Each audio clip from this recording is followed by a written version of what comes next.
honestly, itong song na to, kaya rin ako napa-oo dito kasi sobra akong napukaw nitong kantang to.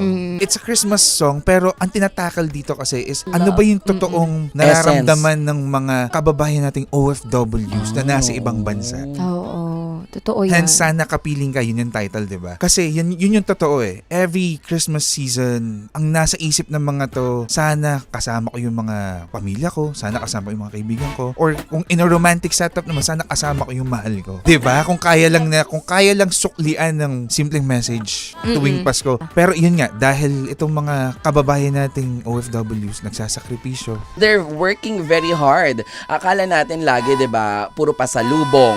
Yes. 'Di ba? Puro padala. Pero hindi natin alam yung hirap na pinagdadaanan ng mga kababayan, mga mahal natin sa buhay abroad.